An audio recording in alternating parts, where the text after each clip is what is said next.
নমস্কাৰ, মই জ্যোতিষী মিণ্টু শৰ্মা। অহাকালি মঙলবাৰ পূৰ্ণিমা কালি আৰম্ভ হ'ব। কিন্তু কালি পূৰ্ণিমা আৰু মাংগলিক লোকসকলৰ ওপৰত সম্পৰ্কটো কি? কাৰণ কালি পূৰ্ণিমা তিথি পৰিছে আৰু মাংগলিক, কাৰণ অহাকালি মঙলবাৰ, কালি পূৰ্ণিমা আৰম্ভ হ'ব।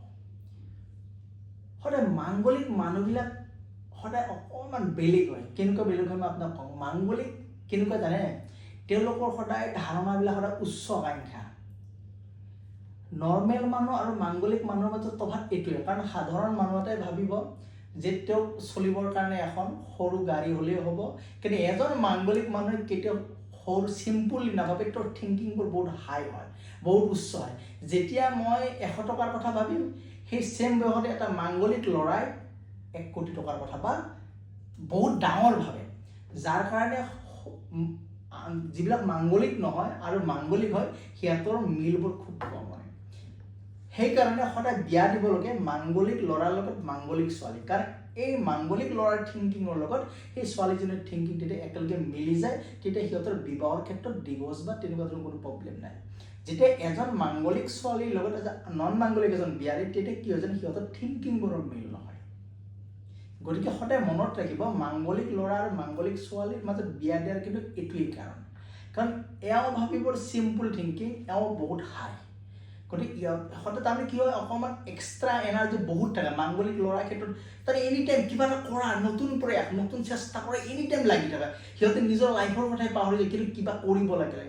এই যিটো এনাৰ্জি, অথচ সময় গতিত নহ'লে যেতিয়া কামবোৰ বাগৰি যায় নহয়, তেতিয়া তেওঁলোকে অকণমান ডিপ্ৰেশ্যনত সোমাই যায়। সেইকাৰণে মাংগলিক কি হয়, মানুহবোৰ কিয় ডিপ্ৰেশ্যনত যায়, কাৰণ এনি টাইম ভাবোতে সিহঁতৰ যেতিয়া কামবোৰ নহয়, কামবোৰ বাধা, কাৰণ সময়ৰ গতিত কৰি সিহঁতে অকণমান স্পীডত যায়, কামবোৰ বাধা হৈ যায়। সেইকাৰণে সদায় মনত ৰাখিব, মাংগলিক মানুহৰ লগত মাংগলিক ল'ৰাহে বিয়া দিব, কাৰণ মেণ্টেলিটিৰ ওপৰত একে ঠিক হয়, নহ'লে অকণমান অসুবিধা হয়।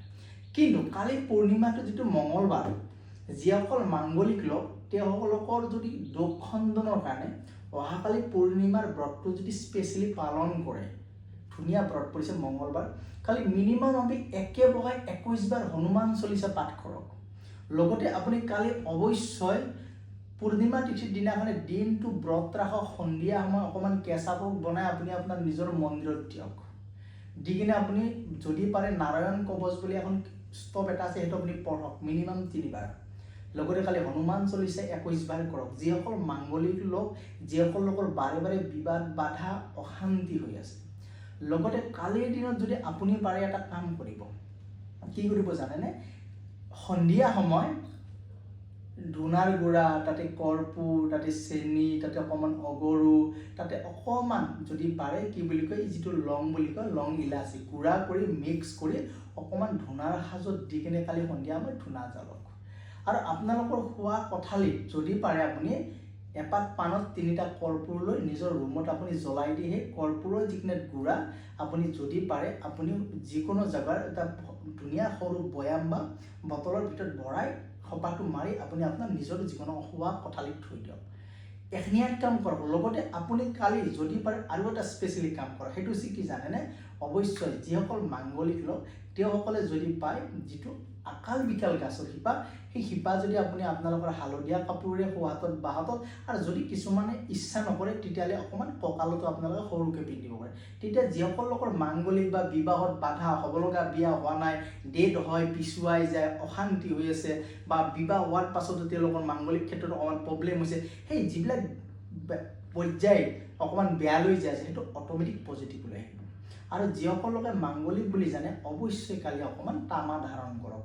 যদি তামৰ খাৰু হওক, তামৰ আঙুঠি হওক, এনেকুৱা ধৰণৰ অকণমান তাম অকণমান ধাৰণ কৰক। দেখিব পাৰিব কালি দিনটোৰ পৰা এখনিয়াত কৰিলে আপোনালোকৰ যিটো মংগলৰ প্ৰভাৱ বা মাংগলিক দোষে যিটো আপোনালোকক পীড়াগ্ৰস্ত কৰি আছে, সেই দোষটো আপোনালোকৰ খণ্ডন হ'ব।